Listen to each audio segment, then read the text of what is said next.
Hi there, I'm Andrea Koppel, and it's time for coffee, the podcast where you get to hear firsthand what the jobs and careers that interest you the most are really like.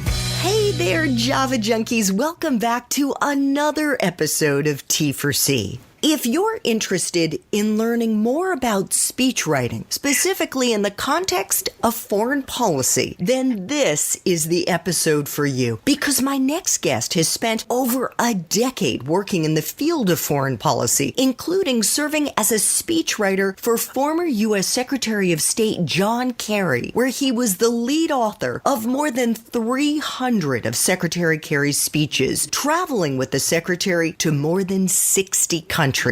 But before I introduce you to Dr. Andrew Imbrie, I want to make sure you've signed up for the Java Junkies Journal. That's T4C's weekly newsletter that comes out on Mondays and gives you an exclusive look into the episodes and the professions we're going to be featuring that week, and it is super easy to do. Just head over to the Time for Coffee website at coffee.org, and the sign-up box is right there on the homepage. Now, my Java lovers, please grab your mug and take a chug of your favorite caffeinated beverage, because it's time for another caffeinated career conversation. And my guest is Dr. Andrew Imbrie, a senior fellow at Georgetown University's Center for Security and Emerging Technology, also known as CSET. Andrew previously worked as a fellow at the Carnegie Endowment for International Peace, where he was also a senior advisor to visiting distinguished statesman Secretary John F. Kerry. Prior to Carnegie, he served as a member of the policy planning staff at the U.S. State Department, where he was a speechwriter for Secretary Kerry. Before moving to the Department of State, Andrew served as a professional staff member on the Senate Foreign Relations Committee. And these days, Andrew teaches foreign policy speechwriting and rhetoric to graduate and undergraduate students at Georgetown University's School of Foreign Service. His new book, which is due out in the summer of 2020, is entitled Power on the Precipice: The 6 Choices America Faces in a Turbulent World. And it's a roadmap for bolstering American leadership in an era of turbulence abroad and deepening polarization here at home. Dr. Imbrie, Andrew, welcome to Time for Coffee. Are you caffeinated and ready to go? I am absolutely caffeinated, ready to go. So happy to be here with you. Wonderful. So what is your favorite caffeinated beverage these days?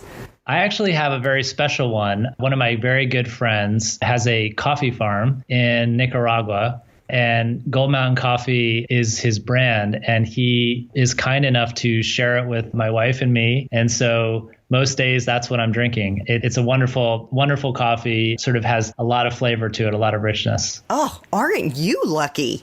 Very lucky. Awesome. And can our listeners get this Gold Mountain Coffee online? They can. I believe actually they should be able to find it. I can follow up with you so that your listeners can get the information. Absolutely. Well, we will make sure to at least include a link if we can to any information that may be out there.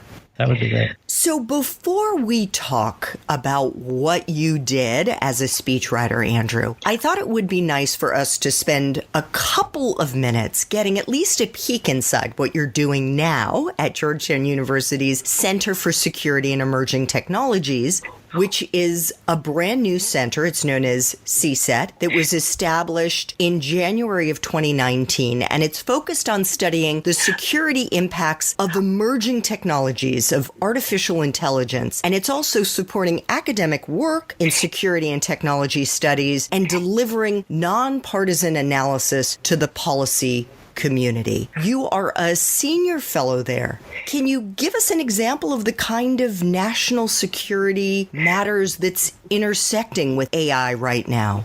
Sure. Let me give one that hits close to home. So artificial intelligence really is this decades-long search for, how do we create intelligent machines that can basically perform what are thought to be tasks ordinarily requiring human intelligence: planning, purposive reasoning, perception. And so it's sort of it seems like a complicated abstract idea, but in many ways, AI is infused, so many aspects of our life already. And so one of the challenges of the job that we have now is to think, all right, what are the core national security implications of this technology? How do we understand this from a data perspective? What can we measure? And how can we inform the public debate so that we implement wise policies to promote innovation and also to promote the responsible, safe, and reliable use of this technology, which promises to reshape a good deal about our economies, our politics, the way we use our military. And so as a senior fellow at CSET, part of my job is mentorship. It's probably the best part of my job, which is being there to support people at this new institution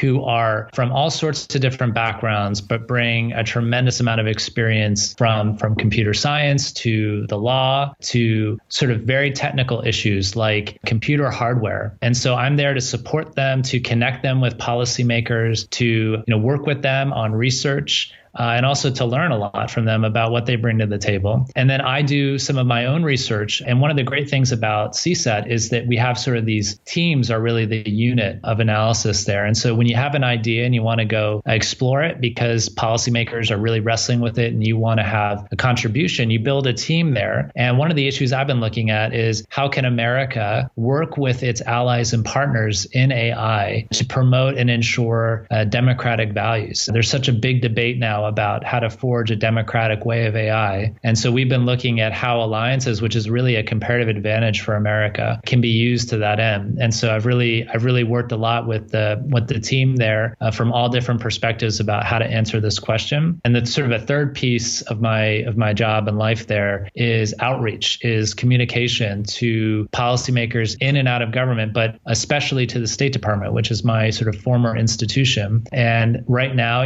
AI is reshaping diplomacy, but diplomacy can also shape the trajectory of AI. And so I'm, reaching out to a lot of these unsung heroes in the department who are doing incredible work on this, and also trying to connect people at my institution, CSET, with the State Department to help foster, sort of new ideas and to help think through the technical implications of a lot of the policies being debated. Fantastic. Okay, let's rewind the clock by a few years to when you were still at the State Department. You were working as a speechwriter for then Secretary of State John Kerry, and you were, over the 4 years that you spent at State, the lead author of about 300 of Secretary Kerry's speeches. And I did the math, Andrew, and it amounts to roughly 75 speeches a year, or 6 speeches a month. Does that sound right? That does sound about right. It's hard to count. And I think the pay, it just gives you a sense of how much speaking our senior leaders in government have to do compared to, say, some of the early years in America, that just the sheer amount of information, the number of audiences you have to speak to, the amount of words that you have to put out there is so vast that you need a full team of speechwriters all working furiously to try to keep up with it. And as I say that, I think the words are so important in diplomacy that you really need somebody, full time, just dedicated to, however many speeches there are a week, because you need that care and you need that sense of responsibility to do your job well. Yeah. So actually, that's more than one speech a week. You mentioned that you were part of a team. How many of you were there? It would vary. I think on average, we had about 4 or 5 of us. And it's actually the best part of the job was working with that team. We would, have sessions in the morning where we'd brainstorm and divvy up the responsibilities for the week. And you really feel like you're in the trenches. And when you have people of good character who are your real friends and who are helping you brainstorm, it makes the job a lot more fun, which I think is such a critical part of finding the right spot. If you're, for your listeners, when they're trying to look for the best job, picking one that's fun, where you have good people with you, is so important. I think that's a big lesson I drew from my search, which was I originally would focus on the what, not the who. I would focus on, what's my portfolio? What exactly am I going to be doing? And I've learned now that it's so important to have the right to have good people that you're working with who can sustain and support you and who can inspire you, because sometimes, it gets tough when you've been writing dozens and dozens of speeches and you think you don't have any inspiration left in the tank. Your friends and colleagues help you find it. Oh my God, I can only imagine. So could you take us into a typical day, Andrew, or what was probably more like one atypical week after another, because you spent an awful lot of time on the road with the secretary? What were your responsibilities and how did you spend your days?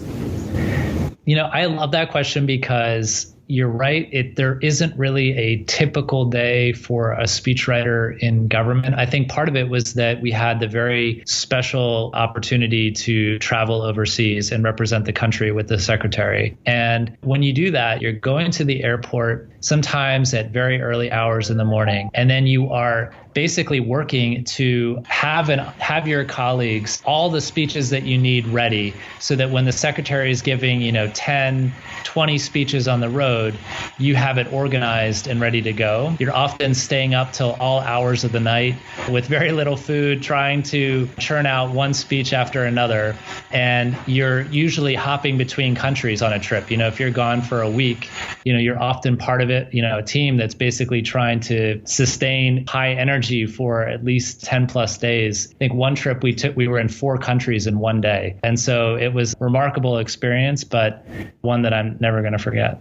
I bet you won't. And I'm guessing you lost months of sleep.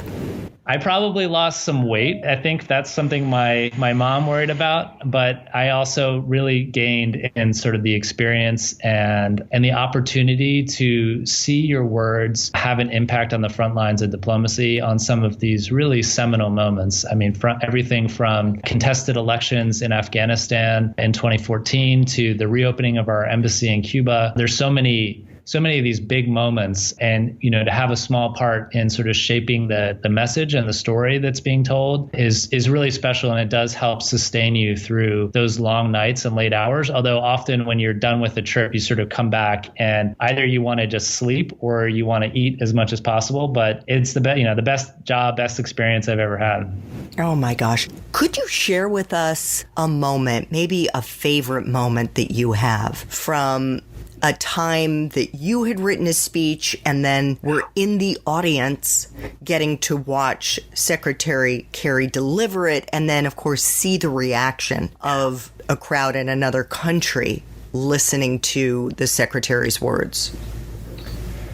I have 2 that really stand out for me. One is on the home front and one is overseas. So on the home front, Secretary Kerry was giving a speech about U.S. policy on Afghanistan, and it was at a moment of transition in the country. And he described 3 big transitions: a political transition, a security transition, and an economic transition. And for each one, we found stories of remarkable women that he had met in Afghanistan and who were doing sort of the work of making the country, moving it forward. And we told the story of a woman who was a police officer risking her life every day, a woman who was volunteering to monitor elections, a woman who had started her own trucking company. And even those stories alone were incredibly inspiring. And what made it especially memorable for me was that there was a letter that a young girl had written Secretary Kerry, a young Afghan girl, and she expressed her belief in the possibilities of the country. And there was one line in her letter that really stood out, which is she basically said, "I want to be one of them." And it was a powerful moment, and we worked it into the speech. And Secretary Kerry felt very strongly about this story that we were telling. And it was so special to watch. There were Afghan women leaders in the audience. There were U.S. policymakers, students in the audience at Georgetown University. And to see the kind of impact that can have when you share stories like that. I know that still today, when people talk about that speech, they remember those stories and they remember the hope and aspirations of the young girl who would look up to Afghan women leaders like this and want to be one of them one day. I still remember that very clearly, and it was a touching moment. And the second speech that really stays with me was a speech that we were working on in advance of Secretary Kerry's trip to Havana, Cuba, to reopen the embassy there after decades of estrangement and isolation. And it was a big moment. It was also controversial on many different aspects and on both sides. And there's a bureau at the State Department, the Western Hemisphere Bureau, that did incredible research finding some of the Marine guards who had been at the embassy when it shuttered its doors many decades ago. And they were still alive. They had incredible life stories. And we were able to integrate them into the speech. And then when we went to Cuba, and I got off the secretary's plane to go to the site for the speech, I ended up in the staff van with the Marine guards who had been there many years ago, and they were now much older. They were with their families, and it was just so special for me to sit in the back of this staff van and just sort of be a fly on the wall and to hear them reminisce as they were seeing the country again after so many years and what it meant to them. And then to see the secretary deliver this speech so forcefully, and then to see the sort of changing of the guard with the next Marine detachment raising the American flag was a memorable moment. And a lot has changed since then, but it's a testament to sort of the role that speeches can play in telling America's story to the world and also in sharing the stories of the world with Americans. Absolutely. Oh my gosh. And talk about a wonderful coincidence that you got to be in the van with three of the people that you were going to be writing about. Little did they know that Secretary Kerry's speechwriter was in the back. I stayed quiet. I was just in the back listening, and it was really a treat for me. It was just by coincidence that I ended up in this staff van. And that, just for your listeners wondering what it looks like, when you get out of the plane, you tend to, there's a long motorcade and you're all rushing to sort of jump in the right van where we usually have a sort of designated spot. And in this case, I think I was just jumping in an available van in the back. And when you're a speechwriter on the road like this, you've got these giant printers that you bring with you because you've got to be printing things out on the run. You've got your laptop, you've got these speech drafts that are all kind of in your arms, and you're kind of run and get there. And so, I was just glad to make it in the staff van. And then as a reward, here's these incredible people that I've been researching and writing about. So it was fun. Great experience. Love it. So Andrew, what is your process for writing a speech?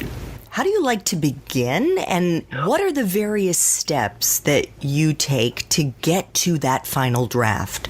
I like to begin at the end. So like a good story, you have an idea about the values that you're trying to touch in the speech, and you want to have a sense of the end because it helps you create that narrative arc to your story. And one of the wonderful things about speech writing as a philosophy of life is that often when you're writing a speech, you're engaging in some form of public persuasion, which means that at least some of the audience is not on board with you, and you're trying to convince them that you have an idea that they should listen to. And it's amazing how powerful persuasion can be when you do a couple things. When you start with values and who you are, and you can gain that trust, people then are primed to at least hear your arguments before you make them. I think there's a tendency sometimes to start right with the argument and to say, here are my facts, here's the argument, and this is why I'm right. But if you start from a place of humility, start from a place of here are the values that we share, I think it opens up the terrain for reason to do its work. And that's really important for persuasion. It's also, stories are really powerful. And so when I'm working on a speech, I'm often thinking about, well, this is about people. So how can I find the right story to connect this issue to the day-to-day life of real people? And that is actually something that I believe is essential, not just to speechwriting, but to democracy, which is the idea that, and I forget who said this, but it's a powerful saying that has always stayed with me, which is that you can disagree with someone's opinion, but it's much harder to disagree with their experience. And when you share your experiences through a story or the stories of others, I think it creates a space for common dialogue. And so that's the second task. I really think about what stories I want to share. The other thing I think about is structure. And this is hard because it sometimes tends to be the last thing you think about, but it's really important because one sign of respect to somebody is that you've given thought to how you want to structure the speech and the argument. And usually speeches are most effective when you begin with those values, with a story, with something that grabs attention, and then you clearly define the problem or the issue at stake and why it should matter. And then you move to your solution. and then to a call to action that challenges the audience to do more, to do better. And if you miss any one of those pieces, you'll tend to feel something absent in the speech. If you're all problem and no solution, it can be kind of deflating. And if you're all solution and no problem, people just kind of feel like they're, well, what's the point? They don't get the stakes. And if you don't begin and end with something powerful, you lose attention. And so the structure really matters. I think the last thing I'll share with your listeners is it's really important to show and not tell. So when you want to convey a sentiment, an idea, when you want to urge people to do something, think about an example to illustrate your points as opposed to telling it. So to take my own advice, here's an example. If you want to say that somebody is a champion of human rights, it's far more powerful to provide a story or an example of what that person did to defend human rights at a moment of real danger or risk to themselves. And then you can obviously provide that clincher and say that's what makes her a champion of human rights. But you need that example to really grip people. In that vein, one last thing I'll say, which is really important, is simplicity. My favorite life philosopher is Mr. Rogers, and he has a great line where he says, deep and simple is far more essential than shallow and complex. And I know I struggle with this, which is that when you lack experience or you feel like it's an issue you're not familiar with, you try to make up for that with big words and complicated syntax because you want people to know that you know what you're talking about. And the truth is just often much more simple. And that I've noticed this, the people who know a field or who've experienced something at their core don't speak in big words and complicated syntax. They speak very simply and from their heart and from their gut. And I think the challenge as a speechwriter is to ask yourself, how do I break this down so that more people can understand it, so that the idea gets from my principal's head into everybody else's in a way that sticks. And that requires you to sort of unlearn some lessons that you sometimes learn in school and to really focus on the bare essentials. What is the most important thing you want to say? And how do you say it in a way that connects with as many people as possible? So those are some of the sort of top line ideas that I think about when I go through a speech. Wonderful. And I couldn't agree with you more, Andrew, about the importance of simplicity. And just an example from my own life, when I was covering American foreign policy as a journalist, in the beginning, and I would say probably for far too many years, I ended up using a lot of the awkward diplo speak that was being presented from the podium and by the Secretary of State, and whether it was her spokesman or his spokesman. And it wasn't until I became more confident that I realized, and probably also more experienced, that my job was to translate those words and to put them into normal English. But it was my own inexperience and my own insecurity in the job that led me to lean on those big words and those complex thoughts that they put out there as a crutch. It's so true. And I think it's such a challenge, I think, for everybody. I mean, I struggle with it still today, and I'm always trying to ask myself, how can I make it simpler? What's interesting is that I think a lot of these terms of art and jargon, let's say for all sorts of different fields, are there for a reason. These terms do convey a lot in a very precise way, and it's sort of a common vocabulary for people in that particular field to communicate with each other. But when you're like you were, when you're a reporter, when you communicate with a broader audience, when you're a speechwriter, you're not just talking to a group of sort of in-house experts. You're talking with others who are intelligent, engaged citizens who want to be part of the debate, but who also, you just need to sort of build a bridge of understanding. And the way to do that is to, take a complicated idea and realize I can say so many big things with the smallest words. And whenever I think of the big moments in my life, I'm always talking in simple language whenever it's really important to me. So if you really think your speech is important, then try to mimic that. And it's a muscle everyone can exercise. And I'm a real believer that this is an opportunity for everybody to learn good communications habits and to speak simply. And what a joy it is if you can find those words that move someone, or they at least reach an audience that you didn't expect. Amen. Well, it is one thing to write a speech that you plan to deliver yourself,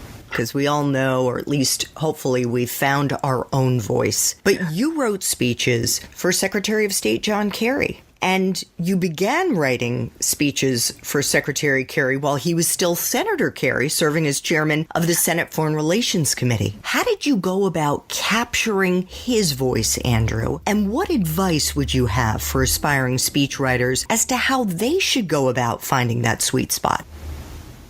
Let me start with a time that I think I failed, because it really helps sort of clarify what I tried to learn better and to try to, improve myself, which was, there was a speech that then Senator Kerry had to give to the Millennium Campus Network. It's sort of a nonprofit organization. A lot of students are part of it that promotes sort of global action on poverty and sustainable development. And this speech was going to be about poverty and foreign aid. And it was really my first big speech. I had a chance to sort of try to channel his voice, and I had watched a lot of videos of him speaking, and I had read a lot, but mostly just read, sort of the statements that he had put out. And I took pen to paper and put this speech together, and I thought it was great. And it turned out that it was pretty much the opposite. It was filled full of all the things that we were just talking about that I shouldn't do. It was very complicated. There was a lot of jargon. I didn't have a really sound structure. I also didn't really capture his voice or his history. And it turned out that he didn't fire me. He didn't get mad. He basically told me a little bit more about his life and how he came of age and where he really cut his teeth. And he thinks of himself in some ways as an activist in the best sense of the word, because he was there on the front lines after Vietnam, protesting a war gone wrong. Then he was on the front lines of Earth Day and the environmental activism. And he had seen kind of the power of activism firsthand. So that's what he wanted to convey to this audience. And what it taught me was that I can't just focus on the words in a speech. I also have to sort of inhabit someone's mind, their thought process, the history that they were a part of. I had to go read about this time period, listen to the music, read the manifestos, read the pamphlets, watch videos of it, because really good speeches don't just capture somebody's tone and words. They really capture the way they think and make an argument, the stories that are a part of their life. While I certainly didn't master this after we worked through this one speech, it's something that really guided me for the rest of my time as a speechwriter, which is don't just think about the words and the high flights of rhetoric, but think about the ideas behind them and how do you make, a substantive argument and then give expression to those arguments. And that was really valuable for me to learn. And as I say, over time, then you can kind of combine that with watching videos, with listening to them, really absorbing kind of the sound and the cadence of their voice. And one very special tip that I always used to implement was, for aspiring speechwriters in your audience, try to bring your prepared drafts to events and watch the places where your boss departs from the language or tells a story or inserts a different kind of joke. And you can learn so much just by the rhythm of the way that they speak and the sound of their voice and where they're comfortable and where they aren't. Some of this is just learning by doing. And some of it is, as I say, that careful thought process of how do I capture this person's way of thinking and way of being, and not just the words that are coming out of their mouth. You mentioned the word rhythm. Do you think there is a musicality to a good speech? Absolutely. I think there's so many parallels actually between speech writing and music. For the musicians out there thinking about phrasing and exposition, development, recapitulation, how you exercise your voice. So the pitch of your voice, the how loud you get, how soft you get. One of the interesting things is communicators know that much of the message that you're conveying comes across in the tone and in your body language, and not just in the words. And so sometimes when you write, you have to almost think of the words as sounds. It helps to read poetry when you're trying to write a speech. It helps you appreciate that these sounds can convey meaning. And I'm someone who I've grown up and loved playing jazz piano. It's really a fun way to enter into speech writing, because jazz involves both it's that syncopation idea, the idea that you can be part of a group and you can express your individuality. And I think that's something really fun in a speech, which is you're trying to structure an argument, but you realize that the way people interpret that argument is not just rational, but also emotional. And so you're looking for ways to sort of bend the rules of grammar and convey ideas in a vivid way. I had a mentor tell me that you want to think things, not words. And I always thought that was kind of a neat way of approaching it, because you really want to create a picture in someone's mind. So one little trick is when you're writing a speech and you're trying to decide what's the right word, try to close your eyes and imagine what that word looks like. See if it conjures a picture in your mind. And if it doesn't, then try a different word, because that's your goal, is you're trying to create something that's memorable and you're trying to convey the truth in a way that will stick with people. Great advice, Andrew. Before I pivot to your book, I want to ask you something that I'm guessing is on the minds of our young listeners, and that is, what was it like to work with Secretary John Kerry? What was he like as a boss, as somebody that you spent countless hours with? Is there anything that you could share, a story or an example that you think would be kind of telling about him? Yeah, let me share, because I think it's helpful. It's helped me think about the kind of bosses I can work for. I mean, he's been the most important mentor in my life. And one of the things I loved about working for him is he takes writing very seriously. And he is someone who launched himself with words way back in the debates around Vietnam. And he testified before the Senate Foreign Relations Committee about how you can ask a man to be the last man to die for a mistake. And in some ways, that sort of catapulted him into the public debate about this. And I think he always appreciated the power of words, which then translated to a relationship as secretary and speechwriter, where he knew that every speech mattered, and he knew that this was a message opportunity, an opportunity to persuade, an opportunity to share America's story. And so I would much prefer, I think there's lots of different kinds of people you can write for, and to write for someone who is going to press you and push you to really refine your speeches and tell those stories in the best way possible is a real gift. And I share this with people that, even when we had 2-minute video statements, you could get a call from him and he'd want to go over part of it and he'd want to think about it and he'd work on it. And I, sort of the respect he would give to the written word made me want to try even harder. One example of a way of thinking and how he approaches issues that I'd share is we worked on a commencement together for the UN International School, which is up in New York, and it brings together a wonderfully diverse set of students. And I was trying to find a theme that would speak to so many different countries and cultures and people. And it's hard because a speech about everything is a speech about nothing. So what is that core message? And I was really struggling with it. And I remember him sharing with me the advice from his father, who was a diplomat. And his father, Richard Kerry, would talk about how the art of diplomacy is seeing an issue not just through your country's eyes, which is critical, but also through the eyes of another country, even through the eyes of children in another country. And in his memoir, he writes a lot about how, whether, it's in a war zone or in dealing with issues of development, he would often look to the next generation and wonder how they would see the American role or policy and what it would look like to them. Even in Vietnam, one of his earliest experiences, he talks about sort of wondering what everything looked like through the eyes of people there. And it's a really important skill. And I think it's revealing of the way he thinks. He's not imprisoned by the past. He's informed by it. And he's informed by sort of thinking in this sort of deep empathy about the way people see issues. And to me, that's shaped the way I look at foreign policy and how the kind of speeches that I want to write. And, you write because you're a representative of the American people and you're telling their story, but you are also a translator of stories between America and the world and America. And that's a lesson I learned from another great diplomat, Bill Burns, who was our Deputy Secretary of State. And he's been an ambassador and sort of one of the greatest diplomats of his generation and real sort of a mentor to me and to so many people. Those are the kinds of lessons and stories that you need to be a good writer. Wonderful. Well, you have not only written many, many, many speeches, but you have also written books. And your new book, Power on the Precipice, The 6 Choices America Faces in a Turbulent World, is going to be released in the summer of 2020. As the title suggests, it's about the future of American power. Why did you want to write this book? And what lessons does it hold for policymakers today?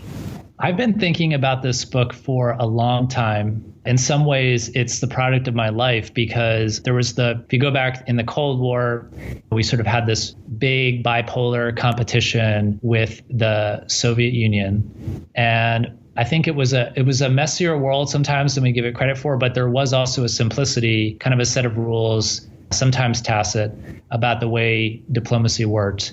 And then after the fall of the Berlin Wall and the collapse of the Soviet Union, there was a moment when American power was perceived to be at its peak. Countries that were former rivals were either recovering or they were willing to cooperate. Ideology hadn't made its sort of prominent return. The world of globalization was sort of stitching things together. I think this is a sort of conventional wisdom, and there were many cross currents, many contradictions in the system that we're wrestling with today. But it was sort of a period of American primacy. And then around 2007, 2008, with the financial crisis, with sort of an increasing bullishness on the part of Russia and China, and then, of course, with the Arab revolutions, which showed us that what was stable is not as stable as we think, and that the demand for dignity really is unstoppable, and how important institutions are. All these things kind of swirled around and have produced an era without a name in some ways, a moment that is incredibly turbulent. And so I've been thinking about sort of these issues of America's place in the world from when I was a Foreign Service brat traveling the world with my dad and mom and brother to today. And I wanted to write a book about kind of what's the world we live in today?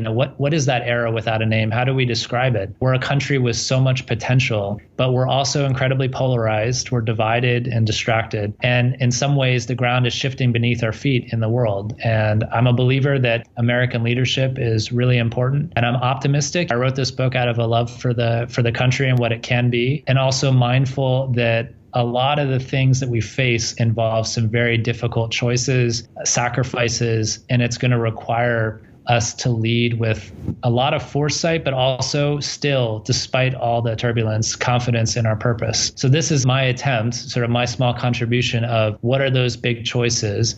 And then I try to describe each choice through the eyes of a leader. And I'll tell the stories of different leaders, innovators, diplomats, negotiators, corruption activists, anti-corruption activists. And so I try to sort of convey what these issues look like through their eyes, how they've wrestled with it. And then I reach back into history and look for some lessons from other countries about how they've tried to negotiate those trade-offs. And in some ways, I'm just trying to put into practice some of the lessons I learned from my time at the State Department and before about sort of what diplomacy means and how to tell those stories. Does the coronavirus, which hit after you finished your manuscript, change any of these lessons, Andrew? In some ways, tragically, I think it puts these lessons into sharper relief. We are looking at some significant economic challenges. We've seen how important public administration, public servants are to the debate to try to deal with this crisis. We've seen how interdependent the world is, but also how fragile some of these supply chains are. So in some ways, it really just sort of crystallizes this very consequential moment that we're in. It changes the way that we think about security. In some ways, security isn't just about sort of these big, hard security geopolitical questions. It's also about how to be prepared for pandemic disease, how to get ahead of the curve on climate change, and what are the kinds of investments that we need to make to be prepared, and how do we think about striking the right balance between sort of a purposive response where we are there for our people and extend a hand to the world, but yet we don't overreact. And we sort of try to confront this with competence, with science, and with international collaboration. And I try to probe those issues in the book, and I try to show what's possible when American leadership is at its best. And so ultimately, the book is a testament to that, and it's a testament to the leaders I interview who've tried to make some of these decisions the right way for so many years. Over your career, Andrew, you have covered a range of different issues, from human rights and trafficking in persons to counterterrorism, South and Central Asia, and of course now artificial intelligence and emerging technology. How did your degree in the liberal arts prepare you for this professional journey? I'm a believer in and having a combination of generalists and specialists in the world, a whole host of different mental models for seeing problems. And my experience was as a liberal arts major. And I did this in a way, and one of my professors said this to me, which is it's sort of the experience I imagine someone might have of seeing the earth from the moon, sort of seeing this wholeness, this sense of integrity. And I think the liberal arts tradition is a real tradition that goes back beyond the Enlightenment to ancient Greece. And my goal was to try to understand these different eras as they progressed through different media, through art, through philosophy, through religion, through literature and history. And what it did is it gave me a framework for wrestling with big ethical policy questions. And it also helped me, even though I was grounded in one tradition, which was a Western tradition, it helped me engage in dialogue with people from different traditions as well. Because once you know your own tradition, you can sort of start to see the entry points, the commonalities with others, and also the differences. And you can respect the importance of pluralism in democratic societies. And so liberal arts really gave me a wide angle view on the world, and it helped prepare me for what I think is a job market that can be volatile and where you're going to have to adapt and change quite often. And I never expected that I'd be working on really, frankly, any of the issues that I ended up working on. I wanted to be a professor when I was in college. And it's been a real gift for me to be able to constantly return to these texts. And I give an example. I mean, artificial intelligence really requires all hands on deck. It requires people who are ethicists and historians and anthropologists, and it requires people with technical sophistication and computer scientists. It's actually fascinating to meet people who are computer programmers who are worried about values and how do you design systems from the very beginning that respect privacy, that want to learn about how humans behave and the kind of ethical values that they espouse. This really is a coming together, in a way, AI, of liberal arts traditions and technology. And some of the greatest innovators in our country, in America, are the ones that can kind of bring these perspectives together because they realize at the end of the day, it's less about the technology and more about us and the choices we make. And so it requires people to learn a little bit about human nature and to think about those questions. And so I think there's always going to be a place for generalists who can see problems from different perspectives and who appreciate the fundamental human values that are at the core of any social enterprise. And so I'm grateful for it today. It still enriches me. I still go back to the texts that I read as an undergraduate, and I'm always wonderfully excited to hear when people are exploring it themselves. So you mentioned reading those texts in college. You went to Connecticut College where you majored in humanities and minored in government and Italian. Did you know what you were going to do with your degree when you graduated? You mentioned the idea that you might be a professor. Is that what you were thinking?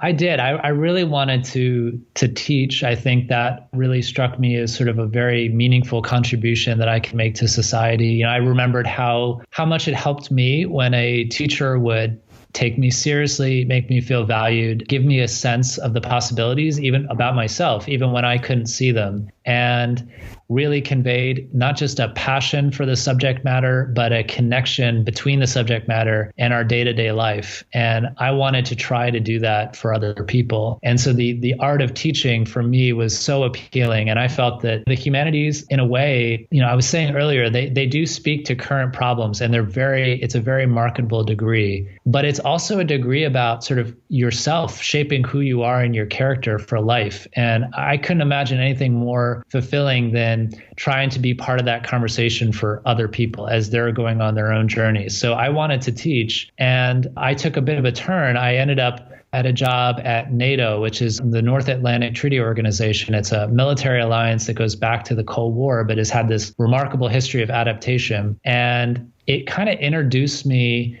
to the idea that, all right, I was a foreign service brat. I've always been between cultures. There's this phenomenon of a third culture kid. Always sort of been in Europe, in the US. And I realized this was a time, it was around 2006 or 7, I'm trying to remember the exact date, where there was still a lot of transatlantic tensions around the Iraq War, and other issues. And I realized, I could actually be part of that generation of people that's lived on both sides, that sees both sides, and could help bridge the divide. And NATO was going through an exciting period of sort of thinking about what its global mission might look like. And so it was really a spark for me to get into foreign policy. And I found that my liberal arts background actually helped me make these shifts and adaptations in my career much more easily. I'm constantly having to learn new lessons, learn from others, and change. But what's stayed the same and what's helped me is this abiding interest in human nature and ethics and in sort of big social problems and how societies can adapt. And I think that's been tremendously valuable for me over the years. Well, I think it's such a wonderful example, Andrew, of how we may think we're going to do X or Y. And in fact, even though you ended up not becoming a professor right out of school, you did eventually zag to the point where you did become a professor and somebody who is a senior fellow working on the intersection between artificial intelligence and national security. And it also speaks to some wonderful advice that you gave in our Espresso Shots episode, in which you said it is such a great thing to run towards those challenging jobs, because that's where the richness is in life, and that's how you grow. I have two final questions for you, Andrew. Could you share a time in your professional life when you struggled? Maybe you even failed at something, but most importantly, how you persevered and a lesson that you may have learned in the process. I can share a personal story because I remember, this ties back to the NATO experience. My family was coming back to the US from Brussels, and this was my father's last post as a diplomat. And I was also coming back to the US and was hoping that I'd have a job lined up. And I'd worked hard to try to line up something. And I came back and it fell through. And sometimes this just happens and you get these setbacks. And I felt pretty disappointed because I was really hoping to come back to a job and I couldn't find one. And I kept trying and I couldn't find one. And this was at a time when I hadn't had too much experience under my belt. And a lot of times I'd go and I'd interview at places and they'd look at me and my background and they'd just say, you really, you want to do, say, something in foreign policy, or you want to work on development, or you want to work on these security issues, but I just don't see much in your background that speaks to that. And I started questioning myself, despite what I just shared with you and your listeners about the liberal arts, I started wondering whether I had really picked the right path or if I had been foolish in not specializing. And so this period of self-doubt, I think a lot of people go through it, and it might seem minor to the casual eye, but for anyone who's gone through it, it can be pretty wrenching. And I couldn't find anything. And in this whole process, I am very blessed to have a younger brother with whom I'm really close. He has autism. His name's Chris. And what I ended up doing is I ended up teaching him, and we worked through some of his high school courses at the time. And it was the most rewarding thing that I've done on a personal level. And it also gave me tremendous insight into the beautiful mind that is my brother, someone who has struggled for many years, but is the most courageous person I know. And I learned so much from him, learned more about empathy, about trying to see things from his perspective, how to anticipate what his needs might be, and to realize how deep people's minds are. It's really hard to fully know a person. And being like that with Chris and working through his studies and seeing how hard my mother and father would work to support him and to make sure that he got a good education so that he could realize his talents, that's probably been the most rewarding personal experience. And it meant that the job felt so much less important when I was doing this. And it taught me a lot about Chris's ability to overcome adversity and his resilience. And I started to have sort of a values readjustment about my realization that you can be resilient, and that's an essential quality for getting through the workplace and finding what you love. And it also taught me about teaching again. I'd only admired teaching from afar when I was a student, but this was a chance to help my brother learn and grow. And it reinforced for me how much I enjoy empowering others and trying to be a teacher. And so through all this experience, it just taught me a lot about resilience and about how you can't always anticipate the turns that your life is going to take, but that in many respects, they can turn for the better. And you just have to keep faith that it's going to work out, and that the lessons you learn during that period are really going to shape your life for the better. And that's what I want to leave with your listeners, is just to embrace the uncertainty and the ambiguity sometimes, and to realize that you've got a support system and to reach out and fortify that. What a powerful story, Andrew. Thank you so much for sharing that. I'm really happy to have the chance to share it with your listeners, because I remember vividly, and I still do, every time I think about a new job, what it means to go through that, and sometimes how hard it can be. And it's so fortunate if you can have a support network there for you to help remind you of what really matters, and to sustain you through times when you're doubting yourself. I feel lucky that I've had that, and I hope your listeners have that too. Final question, Andrew. If you could go back to Connecticut College and do it all over again, but based on the wisdom you have now, what advice would you give yourself? I would, it would be less a subject matter and more an experience that I missed, which I think is really important. And that's engaging with your local community. I went to school at Connecticut College, like you say, and we were near Mystic Seaport, near New London. And I did a brief stint of tutoring a young boy, and it was an incredible experience. And I wish I had taken the opportunity to be much more involved in that local community, to help build relations between the college and the community, to see the kind of work that they were doing, to do even more to give back. I think so many remarkable things happen at the local level that seem absent at the national level when you look at our big problems. And they're all of sorts of, Mr. Rogers speaks of the helpers, there's all sorts of helpers at the local level. And I would have loved to have done more to be one of them when I was in college. And I think I would have learned a lot. I mean, I think beyond the classroom, it really is true that you learn from your experiences. And if I could go back, I would have wanted to volunteer or start something or be more involved in the schools, local schools there, or, and helping with some of the problems in the city. And so going forward, that's something that I want to take to heart is, how can I be more involved? Because people exist in places, they, are part of stories. They have narratives to their lives, and those narratives are rooted in their neighborhoods, in their cities, in their towns. And I don't have as much experience with that. And so I would really like to do more. And I that's one of my goals for the future, is to see what I can do to be more involved in my local community. Andrew's new book is entitled Power on the Precipice: The 6 Choices America Faces in a Turbulent World. It's scheduled to be released in the summer of 2020. Andrew, the world is a better place because there are people like you in it. You have just really enriched not only my day, but my goodness, the work that I am doing here by giving me the opportunity to learn from you and to get to hear about your life experiences. Thank you so much for making time for coffee today with me and the Time for Coffee community. And I just wish you continued success in all that you do. Well, thank you so much. It's been such a pleasure to have this conversation with you. Thanks so much for listening to Time for Coffee, where the professionals in the jobs that most interest you always have time to grab coffee 24/7, no matter where you live. I have one quick favor to ask you. Remember to rate, review, and subscribe to Time for Coffee. Thanks so much.